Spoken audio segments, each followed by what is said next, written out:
Mai întâi, pentru începutul unui bloc, trebuie să împărțim părul, da? Să ne selectăm părul ca să-l delimităm și să știm ce facem cu fiecare șuviță în parte, da? Facem cărare pe mijloc pentru început și oprim lateralele până în creștetul capului și în spatele urechii. Bun. Da? Să ne rămână aici calota, da? Nu prinde calota. Prindem șuvița bine pieptănată spre față și nu o prindem în merg, ca să nu o stricăm.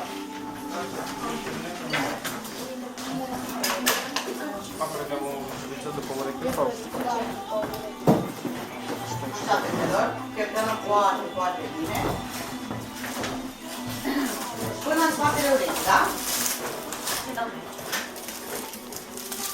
Și o prindem pe față.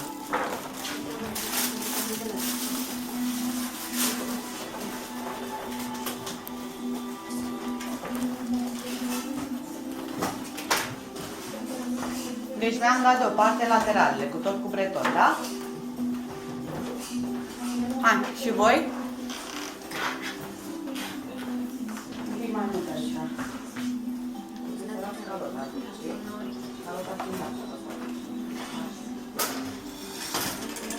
Ia, ce?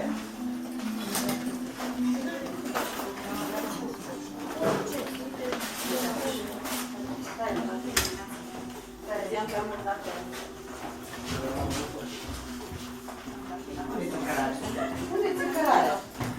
Cărarea, dreapta.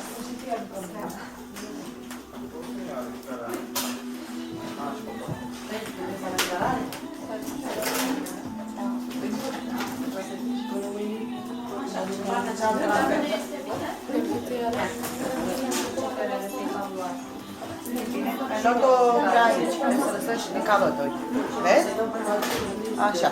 Ca să am aici calota pe spate, să pot să-mi fac volumul și taparea, da?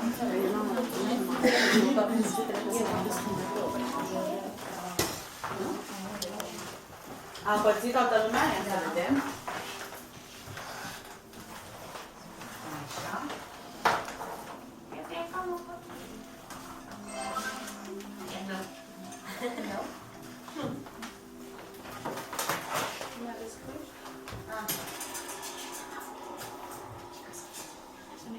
E foarte important să avem linii bine definite și cărarea să fie cărare, da?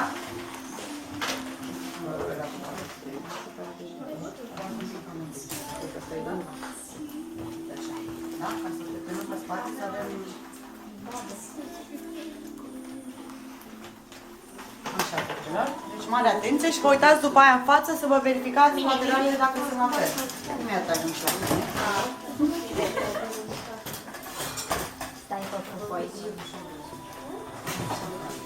Să nu împrumutăm fire dintr-o parte și dintr-alta, da? Pieptănați bine și duceți-vă firele unde trebuie. Uite, aici ați împrumutat de aici. Vedeți?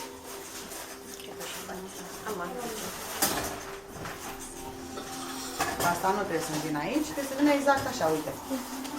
Da? Să nu am luat din spate.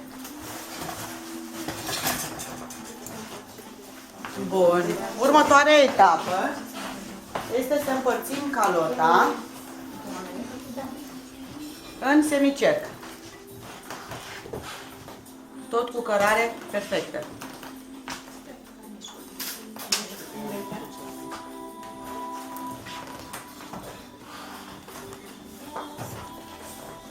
Ne uităm, verificăm dacă e bine. Ia uitați, fetelor. În semicerc, da? Nici foarte groasă, nici foarte subțire. Să am o cantitate de păr pe care să pot să o tapez și să îi dau volum aici, da? Că azi mă face cocul simplu clasic. Învățăm bazele unui coc simplu clasic. Mă mai uit încă o dată și dacă consider că mi-a ieșit baza prea subțire și aș vrea să fac un tapat mai proeminent, îmi mai iau un pic din semicerc. Pentru că fiecare șuviță contează. Ca să vezi. Da.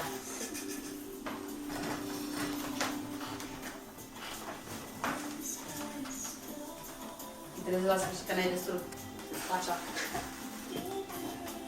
Ca să nu stricăm părul, pentru că este proaspăt coafat la perie, știți că e foarte important mai întâi să coafăm la perie, perfect, ca să avem vârfurile frumoase. Îl prindem tot așa spre față, fără să îl răsucim de prea multe ori, da?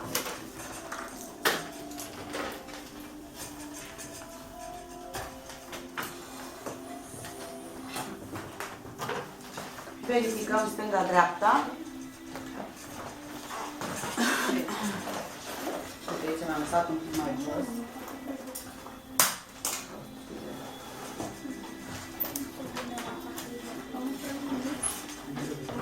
Da, mă uit în spate și verific lateralele și semicercul să fie la fel luat din toate părțile.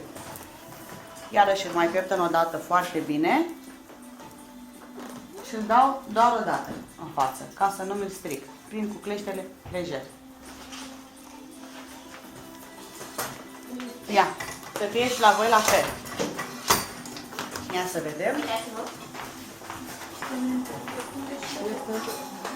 Da, bine. Da.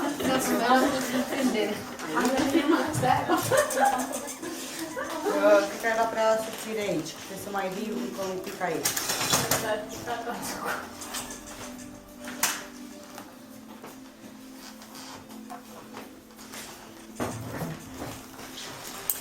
Așa. Da? Și să nu împrumutăm fire într-o parte și dintr-alta. Gata, prindeți-l cu asta, Laura. Ia să vedem. Camula trebuie să-ți faci semicercul corect. Uite așa, vii cu pieptănul în semicerc, iei cei deasupra, da? Da. Și bun. Gata.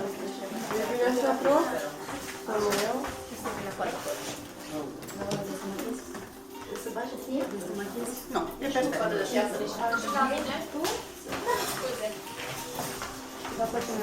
e perfect. Un pic cam jos la tine. Ai cam multă carotă.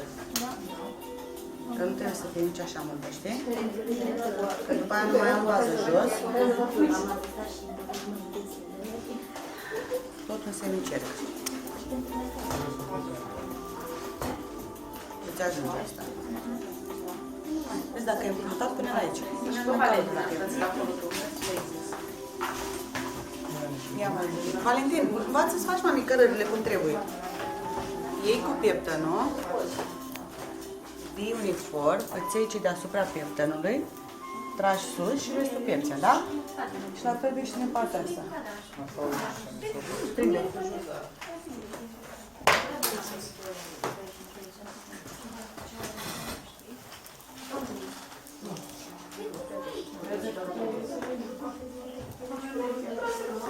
Așa.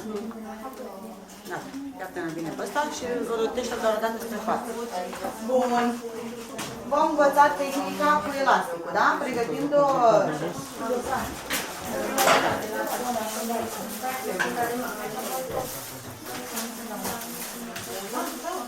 Deci, fetelor, recapitulare. Învățăm un coc simplu de bază, pentru că prima zi de-am învățat cocurile în cadrul cursului de coafor, da?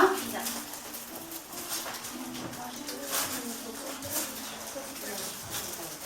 Pregătiți o agrafă și un elastic de bani. Asta trebuie să o am deja pregătită înainte să mă apuc de coc, da? Așa, perfect. Doar o agrafă și un elastic cu bani, da?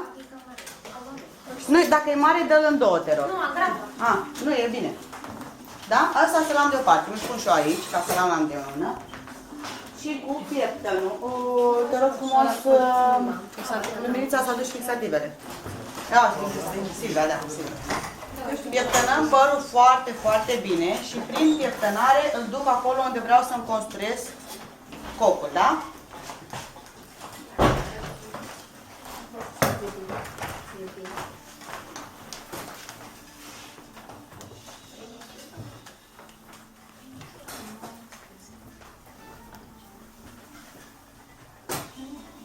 Unde vreți să facem cocul? Vreți mai jos, pe apă sau... Pe ceapă vreți? Da. Vreți să învățăm cocul pe ceapă, că e cel mai greu? Da. Bun. Atunci peptănăm părul foarte, foarte bine. Să știți că trebuie să faceți și voi fixative de acolo, da? Adule pe toate. Și ca să-l fac pe mai jos, îmi țin mâna în jos, da?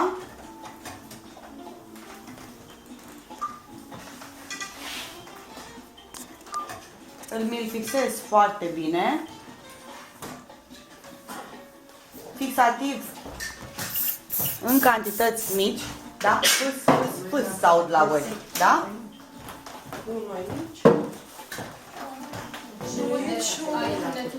La fel de aici. Da, pe deasupra ca să pieptănăm părul să ne vină... Da, nu? Ăsta sintetic așa nu merge, să te duido. Nu.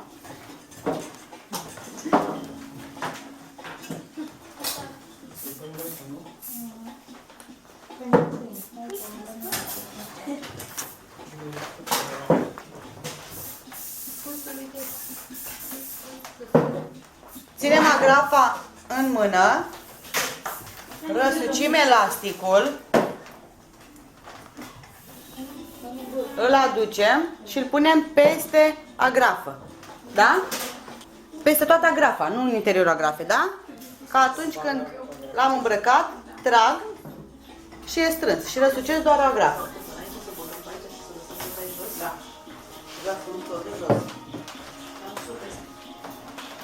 Să vezi.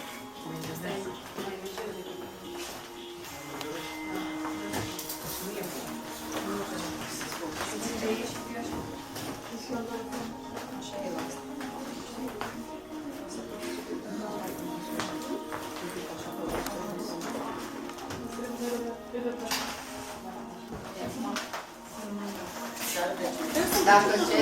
Dacă eram Tot sigură, se îmbracă. De asta spui? lăsam Să se îmbracă. să stătea și colegi. Se îmbracă, faci un mult. Trebuie să fim colegi. Fetelor, acum și mie mi se văd agrafele. Dar nu se îmbracă și mie Mie mi nu se mi văd. se văd. Mie nici da, și mie mi se Fiți atente, tapăm doar un pic baza, da? Dăm cu un pic de fixativ, să nu rămână fixat.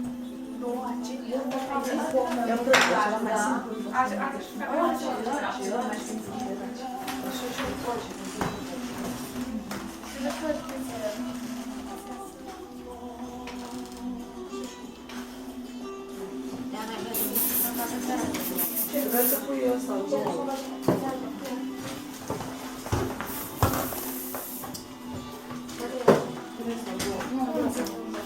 E lasă, că pui în două. Ia acolo.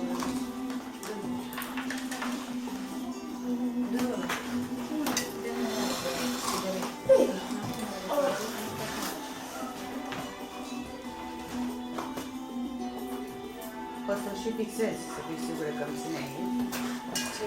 Tu asta pe invers. Steluță ești simpatic. Așa, da? Poți să-mi și fixezi să stea rădăcina într-un loc. După ce tapezi un pic, da? Să fixezi cu creștere la supilipsul pe invers. Da. Ca să țină direcția la petală, da?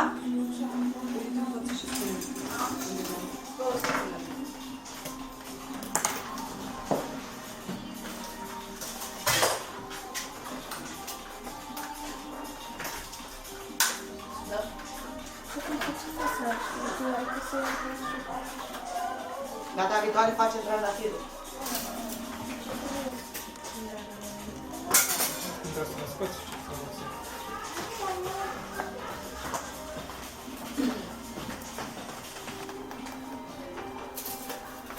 Și acum ce trebuie să creăm de lateral, da? Le fixăm un capăt cu clipul.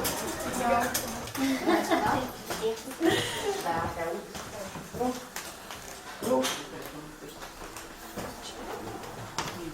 Dar de ce ești atât de ciufănită? Nu știu. Firele alea pe față. Pentru că eu m-am